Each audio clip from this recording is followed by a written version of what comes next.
Again, my name is Nunu, Director of Sorority Fraternity Life. I want to start off with a quick question. What comes to mind when you make a mistake?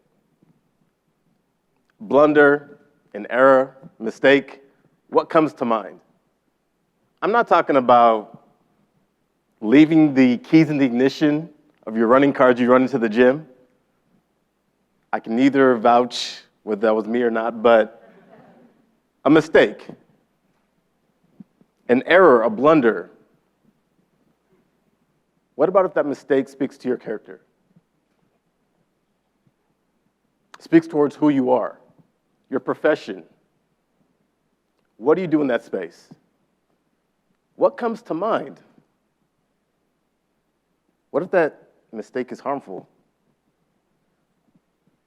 Speaks towards your profession, the way in which you operate, the way in which you work? What do you do then?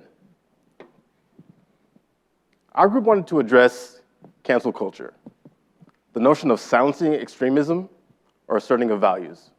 What does that look like for folks? Cancel culture, public disapproval, the way in which you operate, the way in which you behave. Public disapproval. Folks know the words, but what does it exactly mean? When you're canceling someone, prior presenters have talked about this notion of being a hero. Everybody says, hey, I feel voiceless. How can I express exactly what's going on with me? I can cancel you. Cancel you for your actions, for your behavior, and to say, you know what? I disapprove of your behavior. Quick, instant. You can think of plenty of names that come to mind when we talk about cancel culture. Ideas, people of influence, places being canceled for ideas that you don't approve of. Social pressure in some aspects, blacklisting, ostracism, putting them on the outside. We don't want to have you a part of the things that are important to us any longer. And so when we talk about cancel culture, it's this removal of support. We don't want you involved in some of the things that are important to us any longer. But when we're talking about building community, how can we do so? We're putting people on the outside looking in. We can't engage in dialogue, can't engage in this opportunity to kind of build fellowship and understanding of exactly what's going on. And that's what we look to address. This notion, this lack of real consequences for individuals that are in positions of influence, how do we hold them accountable to that? And so we talk about what comes to mind when you make a mistake. What do you do for those that are in power? How do we hold them accountable? Some of those individuals on the screen we would never be able to interact with. Yeah, I can go to a Starbucks. I can maybe stop reading a Dr. Seuss book, but I will never see a Kanye West. I'll never see some of those individuals, but how do I hold individuals closer to me accountable? We invited a group called Peer Praxis to come onto campus to address this specific question. What do you do when you want to cancel somebody? What actually happens to the individuals that are canceled? And I think what stood out for me from this opportunity was, one, what role do I play in terms of canceling somebody? When I'm saying I'm going to cancel somebody, what am I actually saying within that space? Folks are saying, you know what? It's this snowball effect. I want to remove your ability to have this influence and power that you might have on others. But when you're doing so against folks that you know, what does that look like? In the session that we had, one of the questions that was asked of the folks there was, Janet Jackson. When the name Janet Jackson comes to mind, what do you think of? Then they said Super Bowl.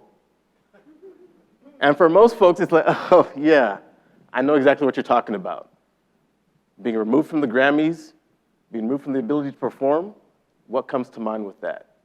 And it's this notion of, you know what, I didn't approve of the behavior that you had, and this is going to be my response. But what do you do when it's somebody that you work with, that you get to interact with on a day-to-day basis? What then? How best do you make sure that they know the actions, the behavior that they had, you don't approve of? And so sometimes it's not always bad behavior. It could be the singing of lyrics that you didn't care for, some actions from 10, 4, 5 years ago that are coming back to light now. What do you do now? How do you account for that? And I think what stood out to me from the invitation to peer practice to the space was, one, you have to be able to recognize that an apology can go a long way. We're not talking about actions that warrant criminal behavior, a mistake, a blunder, an error. How do we bring ourselves back towards a space to have some sort of dialogue and discussion, as opposed to calling somebody out, calling them in, to having discussion about where we're looking to go, where we're looking to take things. And so when we talk about bridge building, we talk about community making, it happens here. Not the counseling of folks that have ideas that are outside of our own that we don't care for, but at least allowing them to understand the role that they can play in terms of bringing back community back together. And so atonement, apology, forgiveness, when we're saying that's not enough, what exactly are we saying to those folks that are on that space? And so as we start to wrap things up and think about what cancel culture actually is, I'll ask you one more time. What comes to mind when you make a mistake? Thank you.